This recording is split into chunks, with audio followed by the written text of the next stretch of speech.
ഈ തന്തൂരി ചിക്കനില്ലേ, അതിൻ്റെ പല വേർഷൻസും ഞാൻ ട്രൈ ചെയ്തിട്ടുണ്ട്. അതിൽ ഏറ്റവും ഈസി ആയിട്ട് തോന്നിയ ഒന്നാണ് ഇത്. ഉപ്പും നാരങ്ങാനീരും കൂടി ചിക്കൻ മാരിനേറ്റ് ചെയ്ത് 4 മണിക്കൂർ വയ്ക്കുക. 4 മണിക്കൂറിന് ശേഷം തന്തൂരി ചിക്കൻ മസാലയും തൈരും ആവശ്യത്തിന് ഉപ്പും ചേർത്ത് ആ ചിക്കനിലോട്ട് പുരട്ടി വീണ്ടും ഒരു 3 മണിക്കൂർ വയ്ക്കുക. 3 മണിക്കൂറിന് ശേഷം ഈ ചിക്കൻ്റെ മുകളിലേക്കായി മെൽറ്റഡ് ബട്ടർ ഒഴിച്ചു കൊടുത്ത് 200 ഡിഗ്രിയിൽ ഒരു 30 മിനിറ്റ് നമുക്ക് ഓവനിൽ വെച്ച് ചുട്ടെടുക്കാം. ഇനി ഓവൻ ഇല്ലയെന്ന് വിചാരിച്ച് വിഷമിക്കേണ്ട, ഇത് നമുക്ക് ഫ്രൈ പാനിലോ ഗ്രിൽ പാനിലോ വെച്ചും ചുട്ടെടുക്കാം.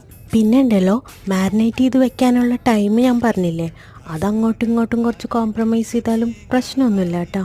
ഇതിൻ്റെ കൂടെ നല്ല ബട്ടർ നാനോ ചപ്പാത്തിയോ പൊറോട്ടയോ എന്ത് വേണമെങ്കിലും കഴിക്കാം. ഇന്നിപ്പോൾ ഞാൻ നല്ല ചൂടുള്ള പൊറോട്ടയുടെ കൂടെയാണ് കഴിക്കുന്നത്. അപ്പോൾ എല്ലാവരും ഒന്ന് ട്രൈ ചെയ്ത് നോക്കിട്ടോ.